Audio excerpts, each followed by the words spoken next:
Hey there, thanks for tuning in to Duck Bricks. I'm Chris, and today I have the brand new $1,000 LEGO Death Star in hand and ready for an early review.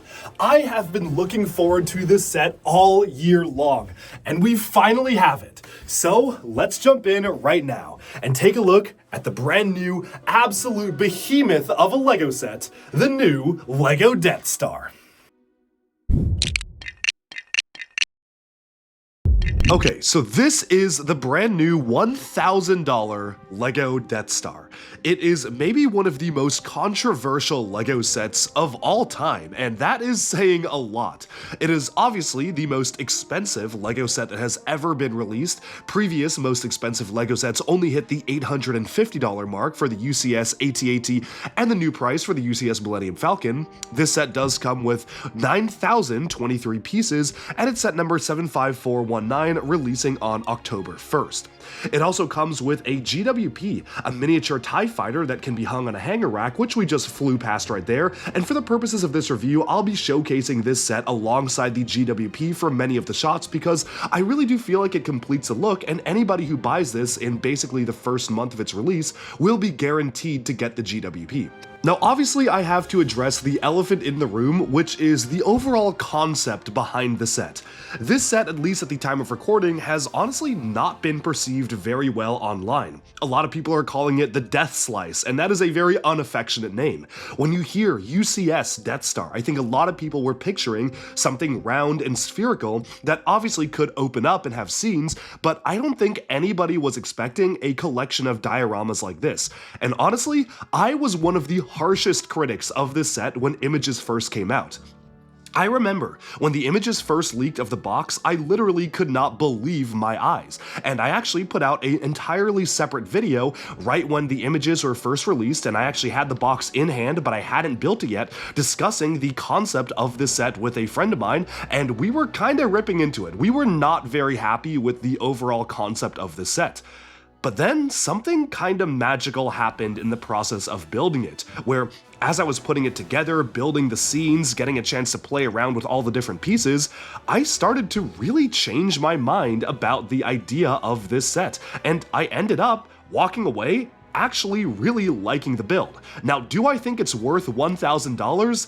That is a very complicated question, and I honestly don't really have a good way of answering that until after the review is done. So I'm going to share my thoughts on the price after the review, and I'm really curious to see if folks agree or disagree with it. But price aside, I actually ended up really liking this model so much more than I had anticipated.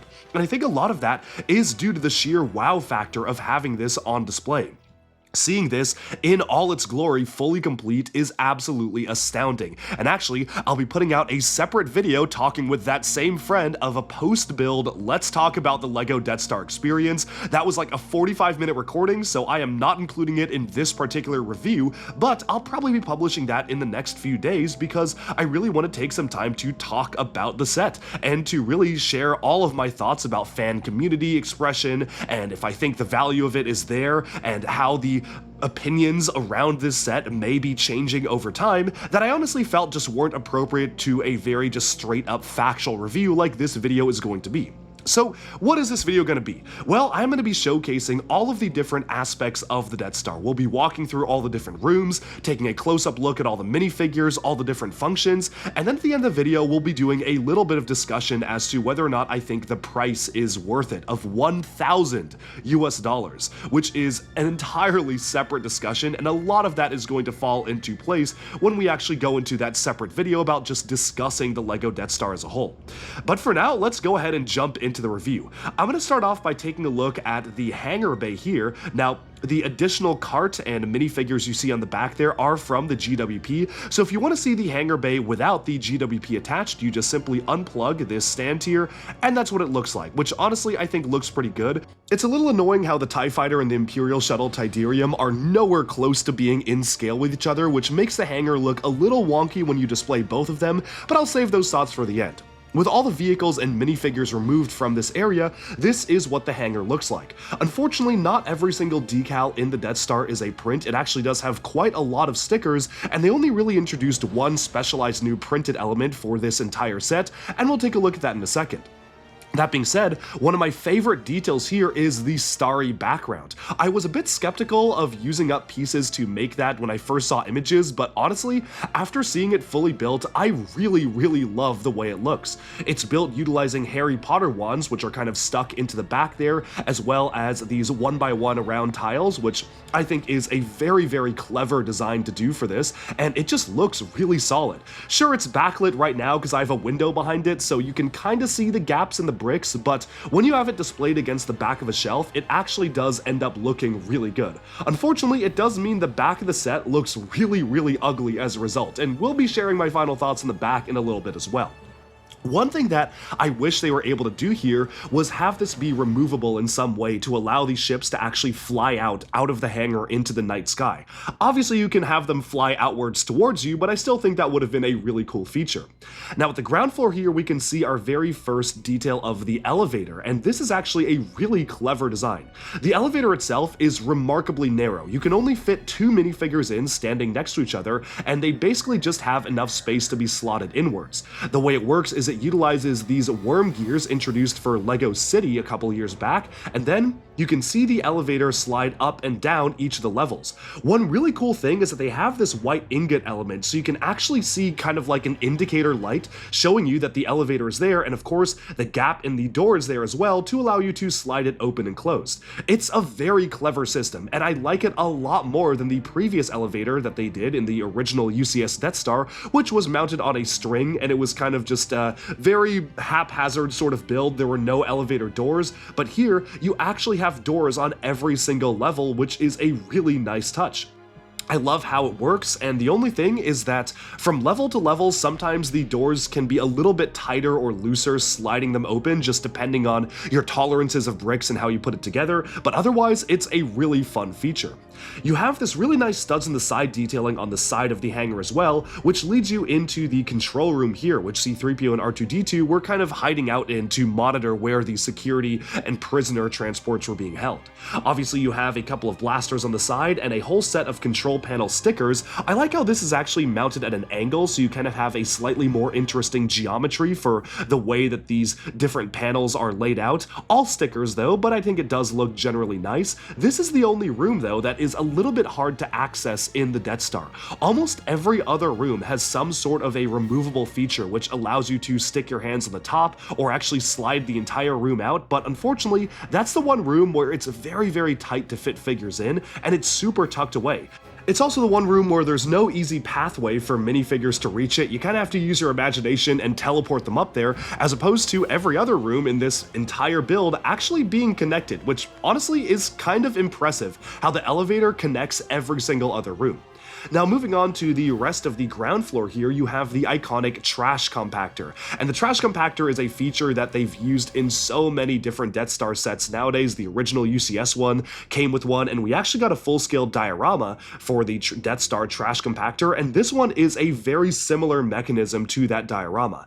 It is a lot more compact. They definitely were able to fit in as much detail as they could with the Death Star trash compactor here. It's certainly not as detailed as the larger diorama set, but I actually think it accomplishes everything you want to have it accomplish in a very compact form. Thankfully, they allowed you to slide out the top layer right above it so you can actually get easier access into it to pose the figures, and that is the one thing, having the figures posed in there with their weapons is a little bit tricky, especially to have the closing feature work. I really had to fiddle with the placements of the figures to really get them to stand in there, and Chewbacca in particular, his foot kept hitting kind of like a back piece of brick on the back there that kept preventing me from closing it, so it is definitely very fiddly to play around with, but I actually do like the overall design. You can see they have this tiled up by 1x1 tiles, very similar to the Dagobah display that they did for the LEGO Star Wars dioramas, as well as the original trash compactor set itself. And one thing I really love is just how it kind of looks like the trash is piling up and the walls are compacting in with the figures, which is super clever. Removing the figures, this is what that looks like, and again, one of my favorite features is that you can see the Dianoga eye raise upwards as you compact the trash. It's a very simple feature, but it works so well, and the trade-off is obviously you don't have an actual Dianoga build in the set itself, but I'm happy to accept that trade-off for that feature. Now, another fun feature here is that this is actually connected to the prison block area. So you can place a minifigure jumping into the trash chute, and then they end up in the trash compactor here. It's a super clever feature, and you never really know where the figures are going to land, and I honestly just had so much fun just throwing different minifigures down the chute and seeing where they would land and end up in the trash compactor. Leia even flew out that time, which is really funny. So overall, this is honestly one of my favorite parts of the set. It's a little bit finicky and fiddly to work with, but I really like it. The final part of the ground floor here is this window to showcase Darth Vader and Obi-Wan Kenobi's duel. It's a very clever feature and honestly one that is super simple to be built into the set. My friends were asking me like, hey, what is that random window or door doing there? And I said, well, you see those two studs right there? They were able to fit this in as a super compact scene by just using pretty simple studs in the side techniques to really showcase a window into that duel, which I really appreciate. I love the way they were able to pull that off, that you literally can see the hangar going into that area. But with that, let's move on to the level right above this. And this is that iconic scene where Han Solo is chasing like a couple of stormtroopers down the hall. He runs into the hangar, and depending on whether or not you're watching the special editions, either he sees a lot more stormtroopers or like 100 of them, and then he screams and runs away, and then you see a ton more stormtroopers chasing him.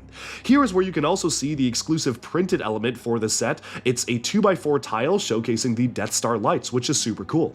Tucked away here is a sliding door where you can have the interrogator droid hover outwards. It doesn't really make sense in context of this scene, but it is just a place to kind of tuck it away, and the coolest part to me is you can slide this out and reveal some Easter eggs behind, and this is, at least as far as I can tell, not advertised on the box or anything like that. I think it is so cool how they tucked away a Star Wars mini kit into here to pay homage to the original LEGO Star Wars Complete Saga games and of course the Skywalker Saga, and then of course as I dumped out the bag, I saw blue, silver, gold, and purple studs, and I knew exactly what this was going to be. It's really funny because this is the second set to my knowledge to reference the video game studs. The first one was just earlier this year. The same exact time frame of release of this is the Arkham Asylum modular building, which also had a few studs tucked away in a trash can. So that was super cool to see two different LEGO sets releasing around the same time reference the LEGO video games, and it's a really fun Easter egg, especially for people who grew up playing the games like I did. I still remember all those memories of playing the complete saga, and putting together a mini kit in the set was super cool. It's actually the second time we've gotten a mini kit in a LEGO set. The first time was the LEGO Star Wars Advent Calendar, I think it was last year's, so it's really nice to be able to get that. Moving on to the upper level here, you can see that we have a series of different dioramas, and the first one, which is actually a first to be included in a LEGO Death Star, is Vader's meditation chamber. Now, the entire meditation chamber does slide out, and you could argue that is kind of to allow you to get your fingers access into that security control room, but honestly, it is such a tight space that it doesn't really help that much. On the back wall here, you have a section where you can pull out, where you can see Emperor Palpatine on the screen, but unfortunately, I don't really know why you have this being pulled out, because there is no other sticker. I thought at first like, oh, you can pull it out so you can swap whatever he's seeing on the screen, but no, you just have that one sticker, so I don't really know why they made that to be pulled out. The meditation chamber by itself is its own standalone area, and here you can see Darth Vader just chilling inside of there. Now, the really cool thing is that obviously you can kind of rotate him inside the chamber itself, so you can have that feature where he's kind of just meditating or looking around or spinning around to the back to have a Zoom call with Emperor Palpatine, and then on the inside you have a set of control dials for him to operate the controls inside the chamber.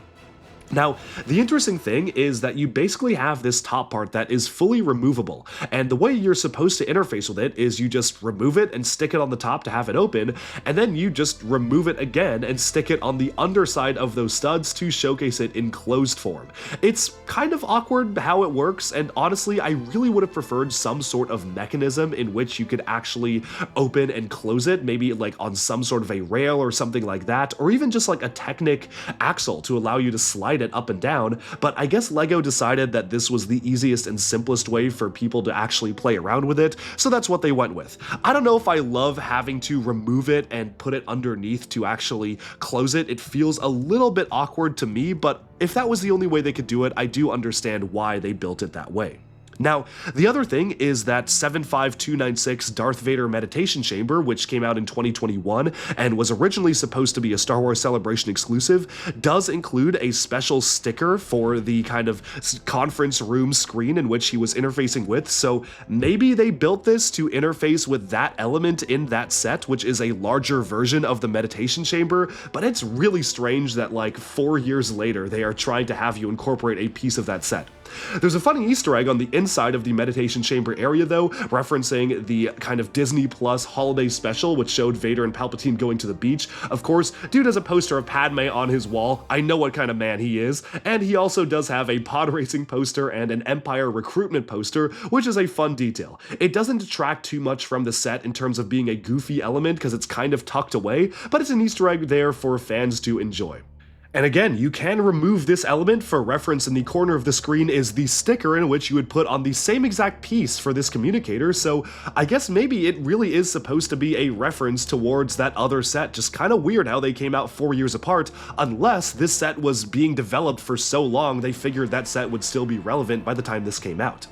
Moving on to the other side of Vader's Meditation Chamber, we have this little build for Obi-Wan Kenobi to disable the tractor beam, and honestly, this is maybe one of my least favorite parts of the set. I just think that the construction and build of it is kind of awkward. It looks like it's not quite built correctly in the way that these pieces are angled in a very strange way, and I guess you can kind of move it back and forth and kind of swing it out of the way, but it just feels very loose and it feels a little bit dinky in the way that it's built. I certainly wish that it was just a bit more solidly built into the set, or there was just a more clever way to put it together. It's not a bad thing in my opinion, I just feel like for such an important scene, it kind of feels like just tacked on last minute.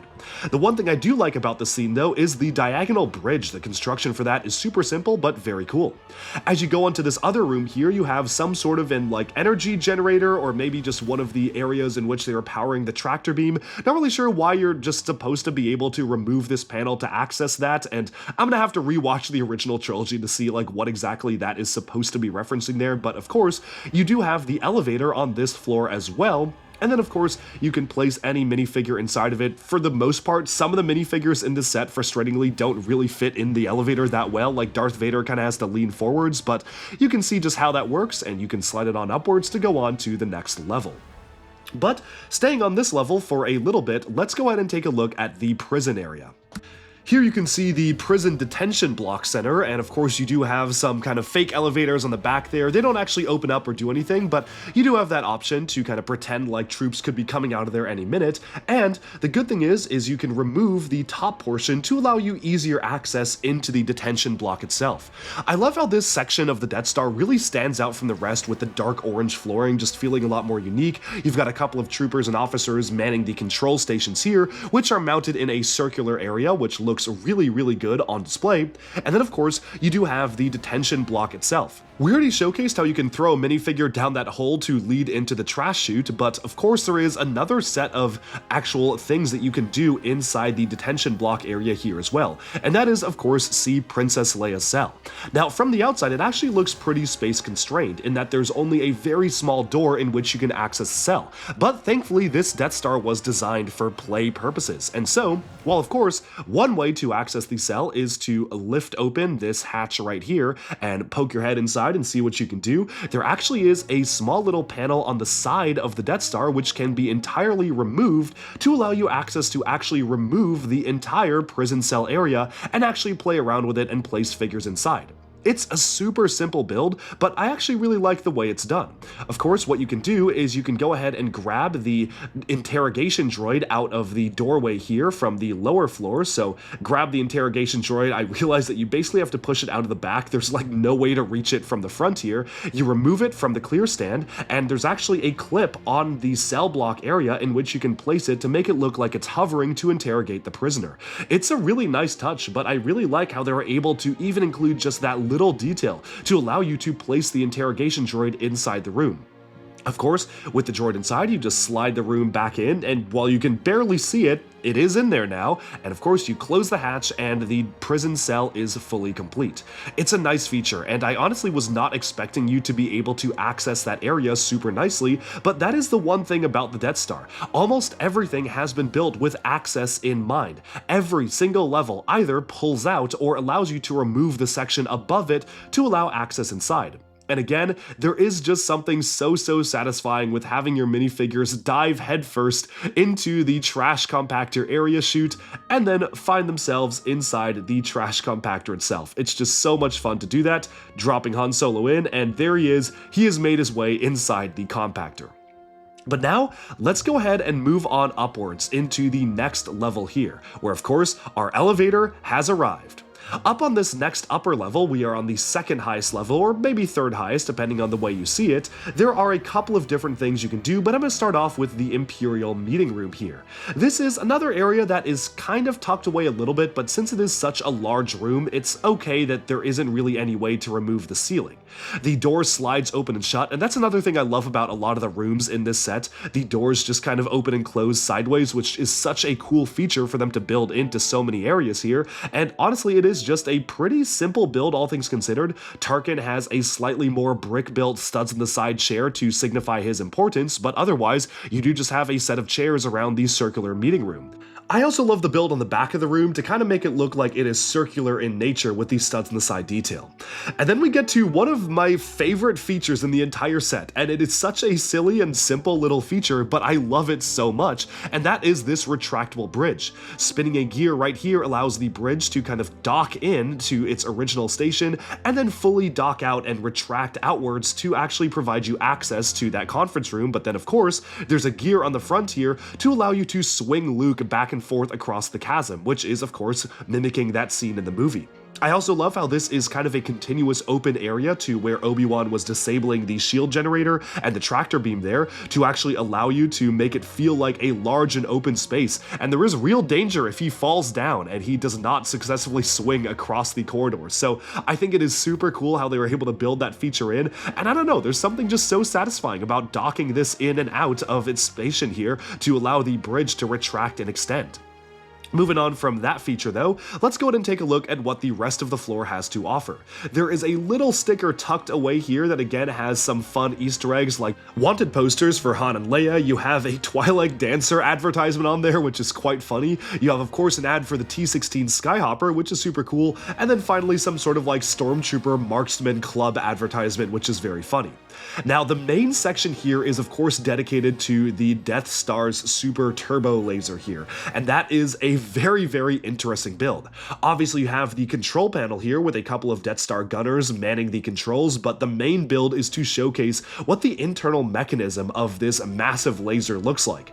It is a giant improvement over the original UCS Death Star, and yet I still feel like there was a better way they could have built this. During the process of building this, it was actually really frustrating to align everything perfectly correctly in a circular form around the dish. Most of it was connected up using flex tube, which obviously isn't going to ever give you a perfect circle, and I literally spent an extra like 15 minutes just fiddling around with it to really make it look right and aligned. And even then, there is no way to get it perfect. From a distance, it's not a big deal, but honestly, I'm kind of surprised they didn't come up with a better way to build it in the big 2025. There's a fun feature here where turning a gear on the side allows you to showcase Alderaan before and after destruction. It's a very similar feature that we've seen in some other LEGO Death Star sets, but I actually really like the way they were able to build this in here. But going back to the laser itself, it is a really interesting and very complex build to put together. I like some of the detailing here, and it looks really good on the backside actually. I think it looks really good from this particular angle where you can see all the clips fully aligned, but again, if you just look at it up close, there are a couple of little things about it.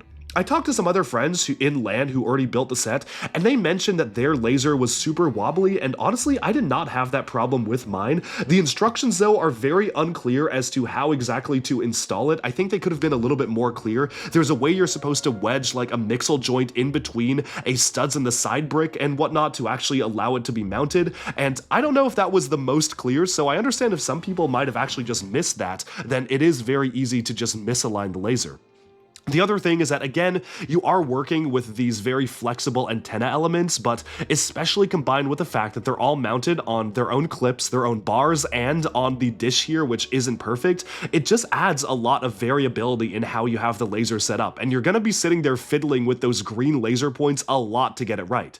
Still, it is a big improvement over the old one, which actually does allow you to not see kind of the center laser until it forms at the tip, so I think it is a much better build. I don't know why I'm being so hard on it, but it just feels like they could have done so much better in 2025, especially if you look at other builds like the Captain America shield, which was a really solid build and a way to do just a very clever circular element like that.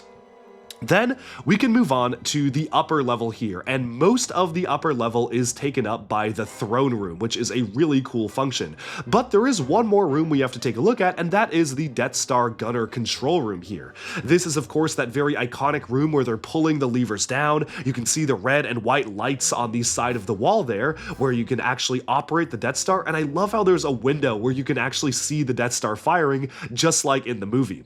Obviously, this is one of the tightest spaces to get a minifigure in and out of. There are some stickers for control panels there, but honestly, it is just super compact.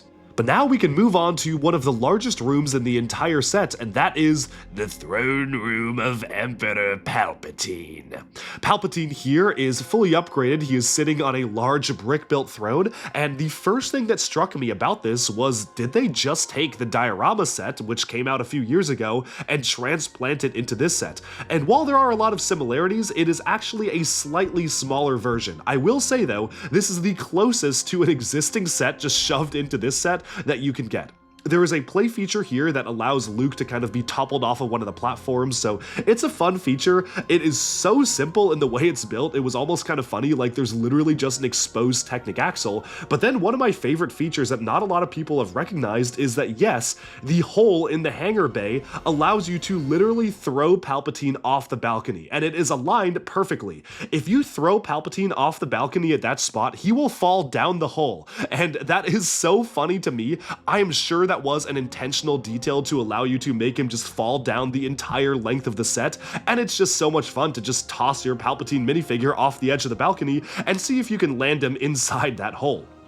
Of course, with Palpatine removed, you can see the way his chair is built here. I love the building technique to actually place the window into the set. It's so cleverly done, and it is just the exact same building technique from that diorama set. You can see that basically you have this large dish element there, but I just think it's really nice.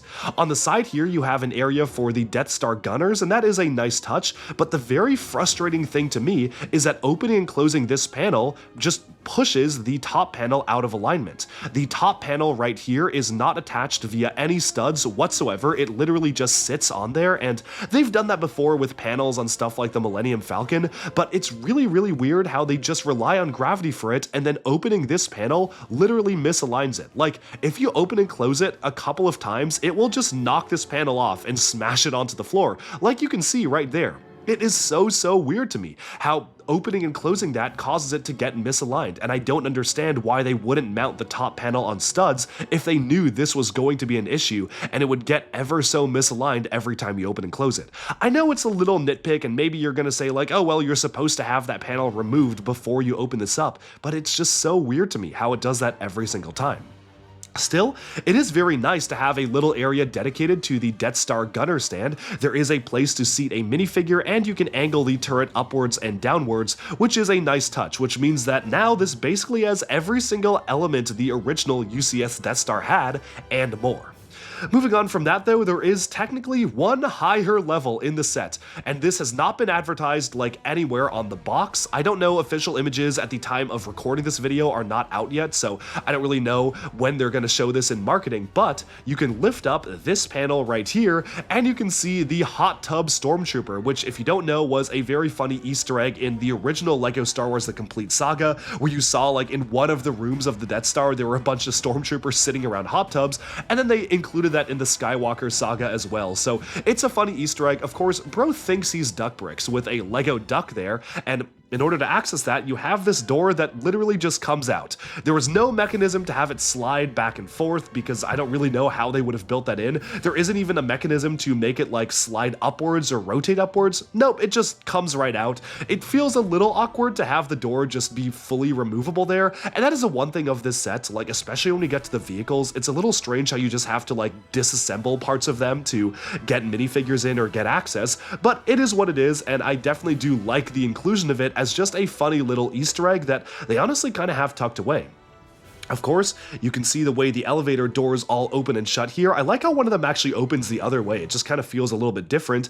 And then you twist the gears on the top here to allow you to move the elevator up and down. And yes, that means that every single floor, including the hot tub, has a special area to access it via the elevator, which means that every single room has a realistic way for minifigures to get from one level to the next, which I just absolutely love. It kind of gives you that dollhouse style of build where you have realistic ways for minifigures to get from one section to another, and you can walk a minifigure from the bottom of the set all to the very top just thanks to the elevator. And there's bridges and little doorways and everything that allow you to access every single room in a realistic manner, which I absolutely love doing. I know if I were a kid building this, I would have loved playing with my figures all around this set and actually being able to move them around up and down. So it's definitely one of my favorite features, and I'm a big fan of how they pulled it off.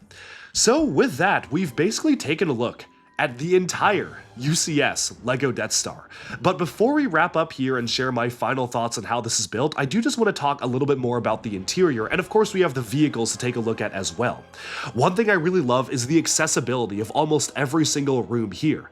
If there is a way for you to access a room from the top down, either you pull the entire room out, or the room above it pulls out so you can access that room built in. It was very cleverly done, and I love how of course you do have the printed display plaque with a little bit of a display for Krennic and Galen Erso, which is a really nice minifigure to get included in this set, because I don't really know when else you'd get him as a minifigure, plus a little bit of a Death Star kind of planning computer there on the build too. But as we wrap up my review of the set, we kind of have to address the elephant in the room, and that is, what does the back look like? And the answer is not good at all. There was no attempt to make the back at any way presentable from really any angle. And the strange thing is, I can't really tell if LEGO wanted to make the back somewhat presentable or have Easter eggs or not. Like, obviously there's a little bit of an Easter egg there that's visible for the Octan logo from LEGO City, which is a really nice one to include in the Death Star. I think that's pretty clever. And I guess you can see the mini kit from the back, but there is a way to see it from the front. And then there is literally one Easter egg that you can only see from the back, and it's a Stormtrooper height chart, of course referencing the line where Leia says, "Aren't you a little short to be a Stormtrooper?" I like stuff like that, but it's weird how that's literally the only Easter egg from the back, and clearly the back is not meant to be seen at all by the public, so I don't really know why they included one particular random Easter egg on the back and then just decided not to make any rest of the back presentable at all. It's almost like LEGO initially had an idea for, oh, we can cover the back in Easter eggs, and then ran out of budget or just didn't get a chance to. It's very strange. So honestly, overall, I feel like as a $1,000 set, I would have liked this to be able to be viewed from 360 degrees from all sides. I've seen people online saying oh, well, what if they just added an extra $100 and then made the back be like a mini-scale diorama of the trench run, which I think could have been cool, but I don't even know if it's worth spending that much more to make the back interesting. I think I'm definitely more in the camp of being okay with the back being ugly, because most people are going to have this against a shelf anyway, but it is still something strange that I wanted to point out, that literally there was no effort whatsoever to make the back look in any way presentable, aside from one random Easter egg. Now, we can take a look at all the minifigures in the set, so let's pull out all of the figures and just inspect them a little bit closer, and we'll wrap up the review by taking a look at the vehicles and then the price. So here's a look at the massive minifigure selection in this set. I've also thrown in the 3 extra figures from the GWP, 2 Stormtroopers and the TIE Fighter pilot. Altogether, there are 38 minifigures. Not quite as many as the rumored 40, but still an absolutely insane amount. And honestly, it's pretty much exactly what you would expect. You have all of the main characters who ever made an appearance on the Death Star. You have two characters who obviously were heavily involved in the creation of the Death Star for the display base, and then you have a variety of generic officers, workers, and troopers to really flesh out the entire ranks of employees at the Death Star itself. I honestly can't really think of anybody else who would be missing from the set. Sure, it would have been nice to get maybe a couple of characters from the comics, or maybe some from the extended universe, but in terms of what we see in the movies, this is pretty much everybody who you would want to get in the $1,000 LEGO Death Star. And all in all, I'm pretty happy with the selection here. The one thing that kinda bugs me about the minifigures in this $1,000 set is that there wasn't really anything special done to set some figures apart from their previous standard counterparts. In fact, worse versions of the same minifigures that we've gotten better in other large 18+ sets were included in this set, and it doesn't really make much sense to me as to why that would be the case. But we'll talk about that more when we get to individual figures. First up here is Galen Urso, and he is easily probably one of the most exciting minifigures in the set because one, it's very unlikely we will ever see him in any other set, and two, he has been created brand new for this set in particular, as opposed to most of the other figures which have been made before. He has an exclusive printed tile for the Death Star plans, a printing on his side of his arm for the actual Imperial kind of scientist logo, which is so cool, and I feel like this is just one of the most accurate figures in the set, really depicting what the character and actor looks like, so I'm a big fan of getting him as a special figure for the set. We also here get a brand new version of Director Krennic, and we haven't actually gotten him since the original Rogue One wave of sets back in 2016, so this is a surprise to be sure, but a welcome one. His mouth is open and he's talking, kind of looks like he's telling us about calcite and calcite alternatives and synthetic calcite, but the other side of his head really just looks very accurate to what we would see in the movies with just kind of a more neutral, serious expression. I like the printing on the back of the torso, he looks very accurate compared to the on-screen counterparts, so overall, I'm a big fan of how they pulled him off. He's pretty simple, nothing super crazy going on, plain black legs, but I think that's all they needed. Going on from that, let's take a look at the heroes of the set. We have Luke Skywalker here, and honestly, I feel like this was a missed opportunity to give us a version of Luke Skywalker with dual molded legs. I think it would have been really cool to have kind of like white and tan legs just to make him feel even more accurate compared to what he looks like in the movie, and for a UCS set, I didn't necessarily expect it, but it would have been really nice. Sadly though, this is basically the same Tatooine version of Luke Skywalker we've gotten a lot of times, so there's not much else to say. Leia here is pretty standard as well. She's utilizing pretty basic printing, plain legs, and just the standard expression for the head that we've seen on Leia before. Nothing really new to see here, but again, we are just getting kind of the standard versions of these characters. It is a little bit strange to me that yes, while the Death Star does prioritize giving us a lot of minifigures, the minifigures themselves don't feel that deluxe or that much extra detailed. Han Solo, for instance, is again identical to some of his previous appearances in other LEGO sets. They could have taken the opportunity like they did with the UCS Falcon to give us a print on the side of the legs there, maybe make the holster continue alongside, but instead, they seem to be treating the minifigures here as standard playset minifigures, and it's not necessarily a bad thing other than for one of the figures, which we're about to take a look at, but it does feel like a bit of a missed opportunity because presumably this set is going to be on shelves for a long time, and it would have been really cool to just feel like every single character in the set is a little more deluxe. Obi-Wan Kenobi here is very nicely detailed as well. He has a hood and hair combo element, which allows you to kind of have either side of him displayed, whether or not he's kind of lurking around the Death Star or his hood is down and you can see his gray hair. Once again, the printing is fairly standard, but I honestly don't think there was much they could have even done to improve this figure. I feel like he is pretty good as is. You do have an alternate expression there, showcasing a slightly angrier or speaking form right there, and then of course you can see what the back printing looks like with the cape removed. Moving on from that, we can take a look at the next character, which is honestly one of the minifigures that I kind of have a bit of a problem with, and that is C-3PO. So here's the thing about C-3PO. LEGO knows how to make an even better version of this figure. They have included it in Luke's Landspeeder in the buildable 18+ C-3PO figure with dual molded legs and printing on the side of the legs.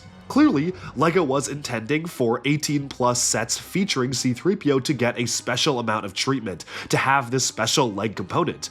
But for whatever reason, they decided not to do it on the UCS Death Star. If I'm paying $1,000 for a LEGO set, it doesn't make any sense to me why LEGO wouldn't include the slightly better version of a minifigure that they literally have currently in production. Clearly, it is just a cost-cutting measure to do that, and that is very strange to me.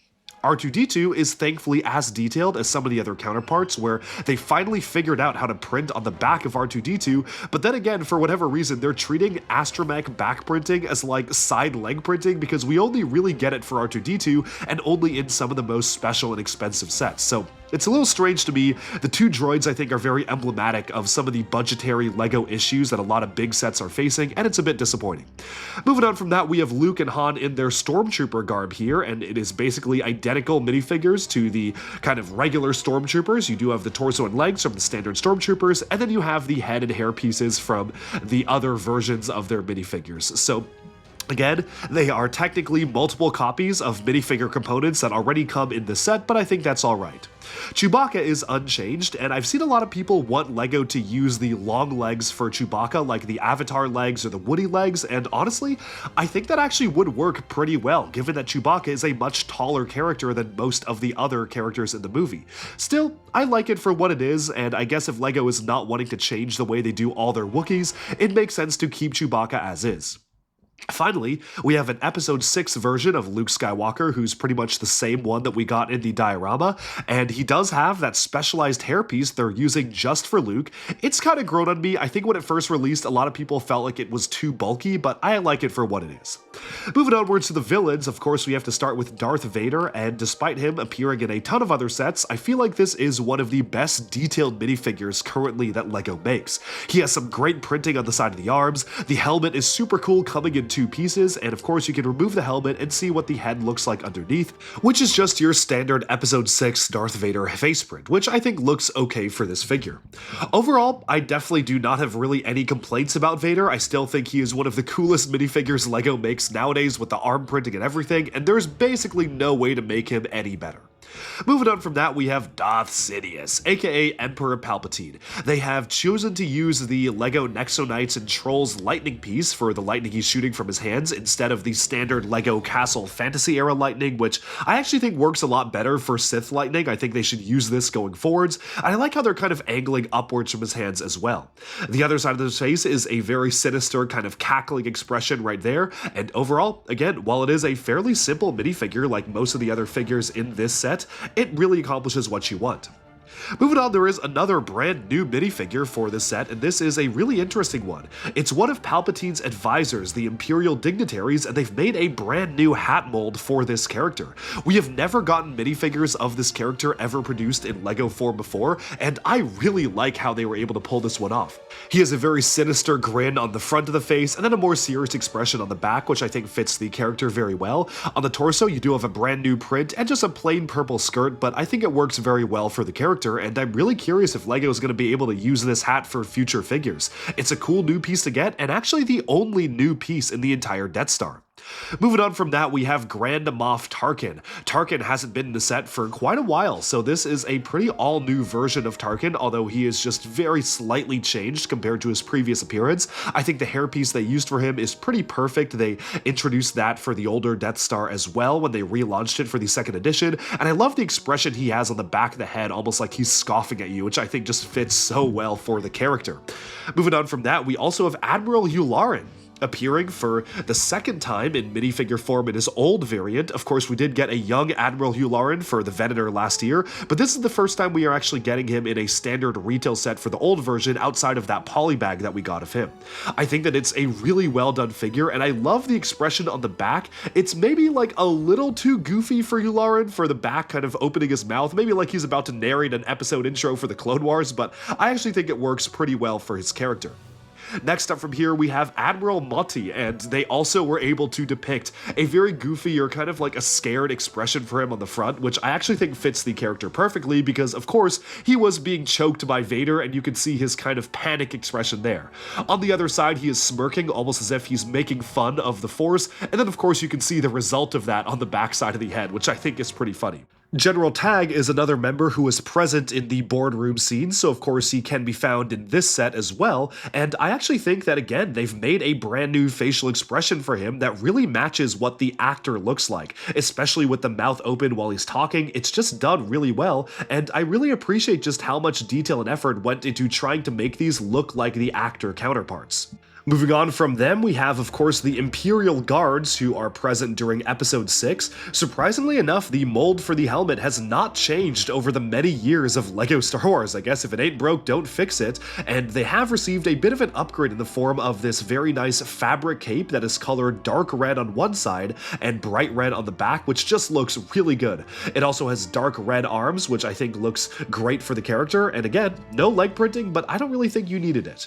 Moving on from that, we have a couple of different officers and crew for the entire Death Star vessel. None of these members are actually named in particular. You could maybe guess which ones they're supposed to be, but officially this is just an Imperial crew member. I love the addition of the dual molded cap with hair that was introduced for some specific characters earlier last year, but I think it just works so well to give you a little bit of variety in the Imperial officer ranks, where this one obviously is blonde with a black cap.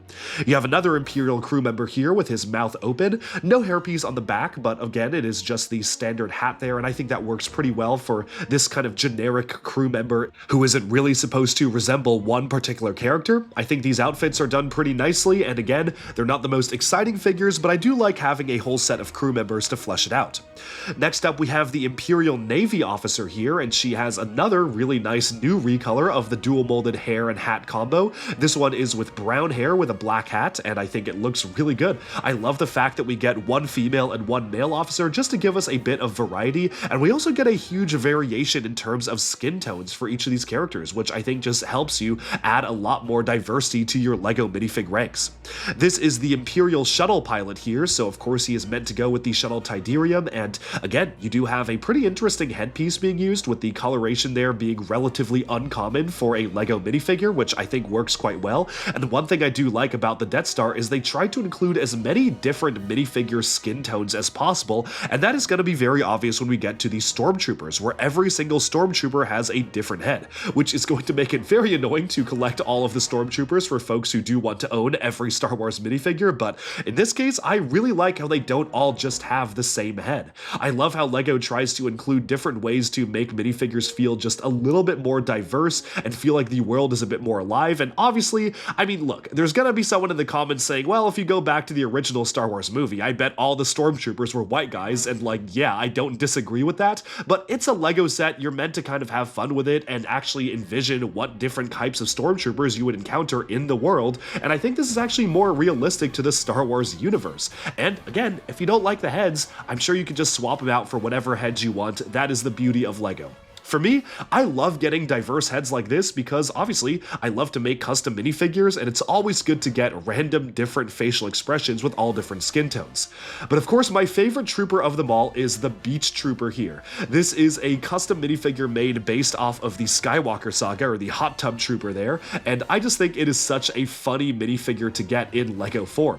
The Hot Tub Stormtrooper has dual molded legs, which is really special. I'm honestly really impressed that out of all the figures was the one they decided to just kind of make super deluxe and really go all out in terms of the detail and the printing for, but it honestly works pretty well. It's a brand new set of minifigure pieces for the torso and the legs there. I love the Imperial logo on the swim trunks because I feel like you could use that for just like regular people's swim trunks as well. There are Star Wars themed swim trunks. I'm sure I had some as a kid. I actually definitely had some as a kid, so it actually works pretty realistically in like a standard LEGO environment too. So altogether, this is one of my favorite figures in the set just because of how goofy it is.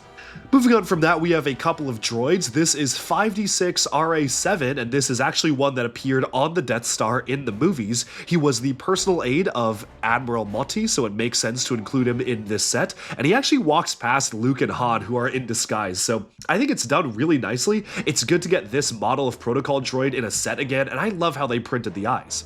From there, we have R3-T6, another droid that did did appear on camera in the Death Star. This was actually one that wheeled past Darth Vader, and my big complaint here is they didn't print the back of the droid. Clearly, they know how to do it, and actually, the only time we see him on screen is with his back to the camera, and he has a pretty distinctive red printing on the back, so I think that would have been really nice to get as just an extra. I feel like printing on astromech droids on the back should really be standard at this point. Moving on from that, we have a couple of Imperial Navy troopers included in the set, both of which have two different skin tones. This one right here is with the relatively new skin tone that they introduced, I think for like the Mandalorian, like Pedro Pascal's character, and it works pretty well. I actually really do like the design of this trooper. I like how they made two brand new heads for these characters, which is really nice. And finally, there are a couple of Imperial gunners included in the set, and the two gunners from the outside are purely identical. I do like the helmets they have there, and it is of course kind of a necessity for the Death Star because these were the people manning it, but when you remove the helmets, you might see that they actually do have different head prints underneath, which is once again very nice. I am a big fan of that. I know a lot of folks in the comments do not like stuff like this, but again, I feel like we've gotten an overabundance of like generic Caucasian male heads from LEGO in general over the past few years, so we're kind of making up for lost time by including different types of heads in sets like this where you can't even see the heads underneath. So I really appreciate it. They do look pretty good all in all. Moving on from that, I do want to take a quick look at the minifigures found in the TIE Fighter GWP as well, because obviously we're kind of reviewing both of these at once. Those three figures are two stormtroopers, which I do like that included extra stormtroopers to populate the Death Star, and then of course you have a TIE pilot as well running around, which is really nice. All of them, of course, as I was just talking about, have their own unique head prints, which look really, really nice. I like the fact that we do get a variety of different head prints included in even the GWP, which is quite nice, even though one of them has a very similar expression to your generic angry clone there, or maybe just kind of a more serious clone. He's not angry enough to be an angry clone, but I do like how you do have a mix of different skin tones for the figures here, which is just super, super cool. And with that, we can take a quick look at the two different spaceships. I'm going to start off with the one that actually comes with the set, which is the Imperial Shuttle Tidarium here. I'm actually a really big fan of a lot of how this model is done, especially feeling like this could be a really decent midi-scale Imperial Shuttle set just by itself that also happens to fit minifigures. It reminds me of the scaled-down version of Boba Fett's Starfighter the Slave One that appeared in the Master Builder model of Cloud City, and then later on became its own set, where I could totally see LEGO selling this for like $35 to $40, which is pretty cool. The only thing that kind of bugs me about it is that the wings have basically no friction in them whatsoever. As soon as you start to deploy them downwards, they will just automatically flop downwards because they're literally just held in by Technic pins. It's a bit of a strange construction, and I guess it works okay for this model, but it does end up feeling a little flimsy because, especially if you have it kind of slowly deploying over time, it just kind of tends to flop down when you just angle it from one side to the other. The other thing is that you do have these guns here, which I guess you can kind of adjust back and forth, and then of course you do have landing gear as well, which can be deployed out of the bottom, and in flight, this actually looks pretty good. I'm a big fan of how they pulled this one off. Now, the strangest thing about it is that the cockpit you would think would have some sort of a way to hinge open, and it actually is mounted on a hinge, but the strange thing is, you can only hinge it outwards just a little bit, and then in order to put a minifigure inside, you basically have to remove the entire windscreen. There's actually a couple of ways that it kind of tends to easily break off. Like, that's not how you're supposed to do it. Obviously, the way it's supposed to work is that you have the hinge always attached like so, and then the front of the cockpit just comes right off. It's only attached by one stud, which I guess makes it easy to put minifigs in and out, but I feel like it would have been so satisfying to actually have this fully open and close on a robust hinge instead of having like a partial hinge and then the rest of it you just kind of have to lift up on your own. The whole model does end up feeling a little bit more flimsy than it should be just because of the way that that's constructed, and again, I feel like there probably were just some very small minor improvements they could have made to the way this is built to prevent that. But again, as it is right now, it feels almost kind of thrown together last minute. Thankfully, there are spaces for minifigures to be seated. You can put a minifigure in the cockpit, and then you can put another minifigure lying down flat in the back of the ship. It's not perfect, and I almost wonder why they even bothered to have that space kind of open up to allow you to put a minifigure inside, because it's almost like a coffin or something. Like, you literally just put them flat in there and then just store it, almost like it's storage, but I guess they were working on pretty limited space to get this to fit inside the hangar and just be a playable thing inside the Death Star itself, so I do like it overall aesthetically speaking, but as a toy, it just isn't really that fun to play with, because again, it is kind of flimsy. You'll notice it just tends to keep falling over if you kind of knock it the wrong way. Like, I'm not being that rough with it, but it just keeps on falling over and the wings are flopping left and right and up and down. So overall, while I do like a lot of this build, it certainly doesn't feel quite as good as some of the other midi-scale models LEGO has released in the past. It almost feels like a very early rough draft version of what could be a midi-scale LEGO Star Wars set or ship, and it could have used just a few more iterations for them to make it perfect and actually fun to play with, because right now it's not really that fun to play with. Moving on from that, we do have a TIE Fighter for the GWP as well, which is our other vehicle that goes alongside the Death Star, and obviously this one is a lot more goofy or kind of like a chibi style than some of the other vehicles that are included here. I think it is okay for what it is, and I do like the inclusion of a TIE Fighter, but the proportions are completely out of whack just because they needed to allow it to hold a minifigure seated on the inside.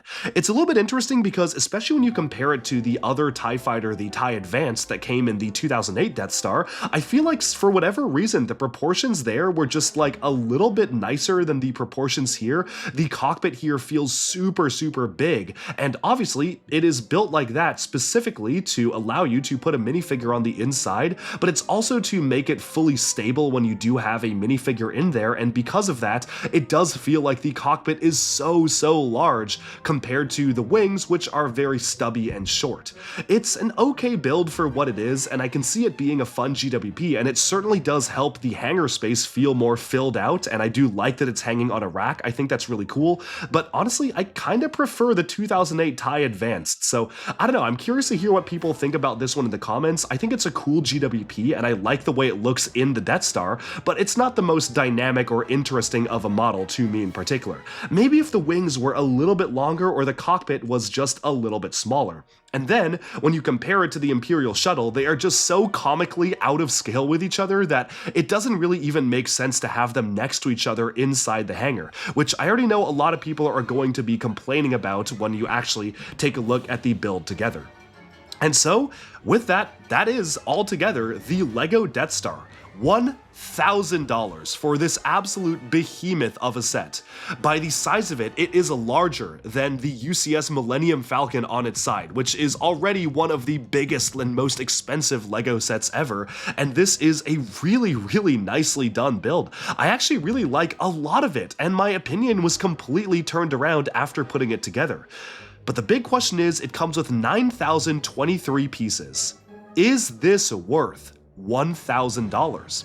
As a LEGO fan, I really don't know if I can say that. I keep going back and forth from it, and it is so hard to decide if this is something that I feel like is worth the $1,000 insane price tag that goes with it. I mean, if you look at some other sets, right, like the Titanic was 9,090 pieces, and that retailed for $680, which compared to this seems like an absolute steal. Then again, a lot of the pieces in the Titanic were very small little details for windows, and the Titanic is a big set, but it's not even as big as this. Or even the Colosseum, 9,036 pieces for $550, but then again, that one also had a lot of little details.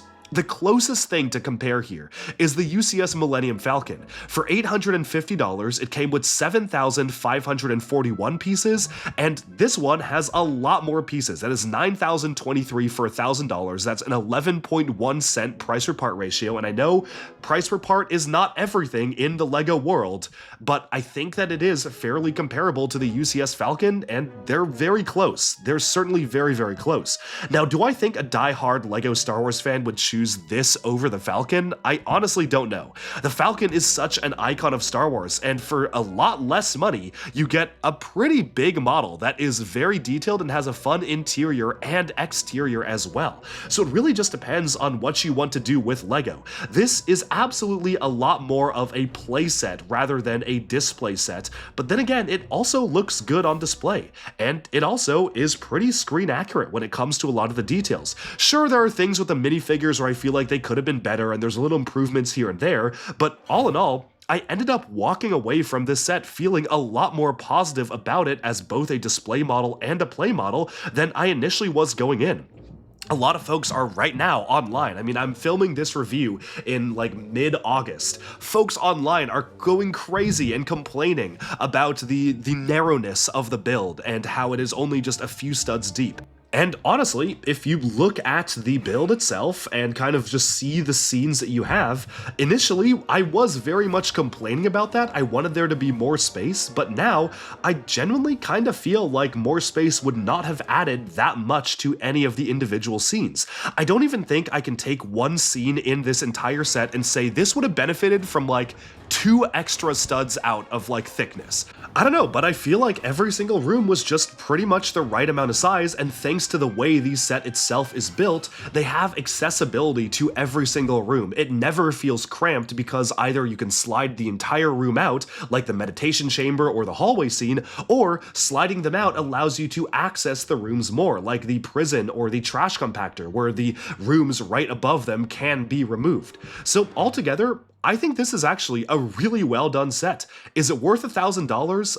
I hate to not give a conclusive answer, but I really feel like it is definitely something that boils down to, are you willing to spend $1,000 on something that looks like this? Value is in the eye of the beholder, and do I think that this is comparable to other LEGO sets? Like, do I think that this is, in comparison to the UCS Falcon, for instance, good value? Yeah, I think that it is similarly priced to the UCS Falcon. I also think the UCS Falcon is a little overpriced for $850, same way that I could argue that this is a little overpriced for $1,000. But given all that you get in it, I don't even know if it's necessarily that much more overpriced. I think that it actually is decent value for what it is, but if you don't like what it is and you don't like the concept of the set itself, then you shouldn't get it. Then it definitely is not the set for you.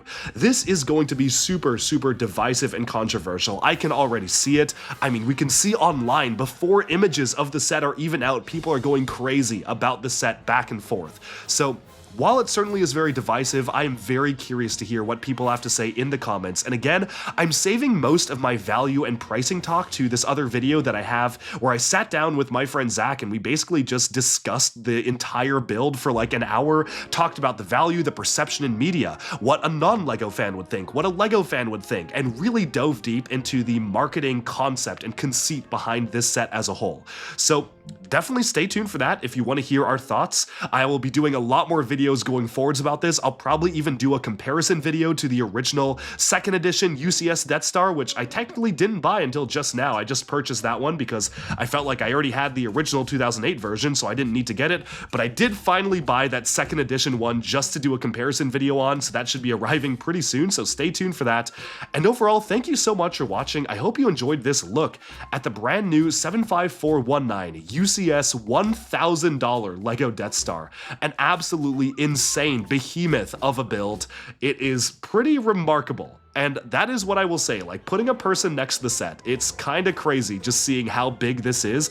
I've hosted a lot of parties and whatnot since I built this, and people have been drawn towards this. Like, folks who are my friends who have not picked up a LEGO set in years, like 20-some-year-olds, 30-some-year-olds, they've been coming into our apartment and just like standing, staring, flabbergasted, just in awe of this entire build. So honestly, I feel like that is a pretty ringing endorsement of just how cool this is in a room, and I'm really curious what folks think about it after people see this in stores, see it on shelves, see it built at their local LEGO store. I genuinely think some opinions might change, but those are just my thoughts. Hope you enjoyed this very in-depth, over an hour-long review of the UCS $1,000 Death Star, the most expensive LEGO set ever made. And thank you so much for watching. Be sure to like and subscribe for even more LEGO news, reviews, discussion, and analyses coming your way very soon, and bye for now.